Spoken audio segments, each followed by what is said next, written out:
what advice would you give to someone who's determined to achieve physical levitation? It could be like general advice, as well as like permission slips, or just like helpful mantras, or to point us in the direction of something already existing. Yeah, well, Bashar has kind of explained this concept a little bit, and so it's a concept that is used in terms of their ability to travel from star to star, but it's applicable to the idea of levitation as well. So let me try and sort of lay this out. It's a little bit scientific. Yeah. Um, from his point of view, every object is kind of like a mix of frequencies. You might want to call it like a frequency equation, so to speak. And part of your frequency has to do with your location in space and time. So that if you move from one location to another, what he's saying is you're actually changing that variable in your energy equation of location. So it's from his point of view, it's not that an object exists in a location, it's that the concept of location exists in the object. So if you change that locational variable within an object or a person, whatever it may be, you would instantly start being in that location if you were able to do that. So he said it doesn't matter whether it's forward, back, left, right, or up or down. If you can find a way in your consciousness to pinpoint that locational variable, and you can alter it, let's say, to a locational variable that is 3 feet above the ground, you would then automatically be 3 feet above the ground. You would be levitating. But he suggested kind of more of a scientific experiment to determine how to understand this and get used to it.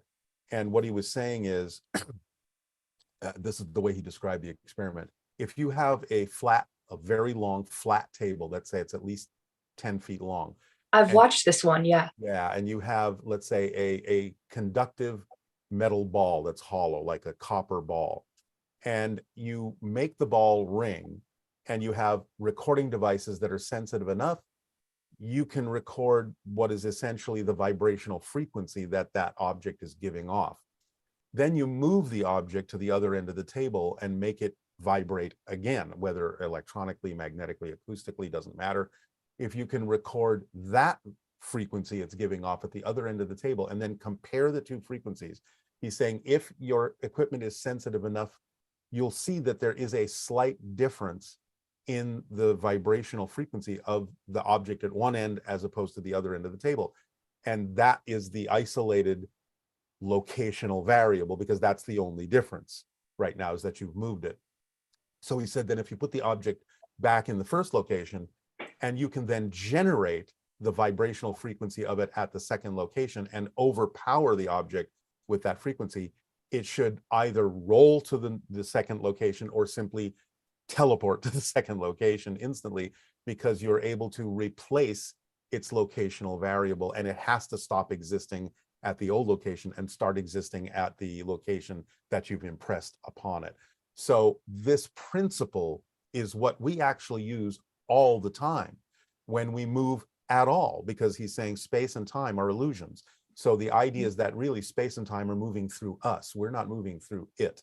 It's part of our projection of consciousness.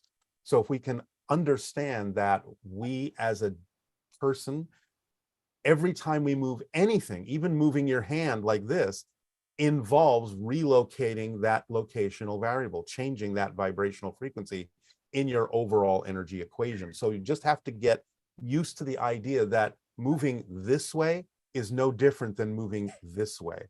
And when I you love can that. get a handle on that in your consciousness and change that variable through your consciousness, through your awareness, by whatever technique, whether it's meditation or practicing something else, then you can get a handle on the fact that you should be able to change the location to a point where you could experience levitation as easily as you experience walking across a room, because the principle is the same for both. So Wow, hope that that's explained it some. yeah, thank you.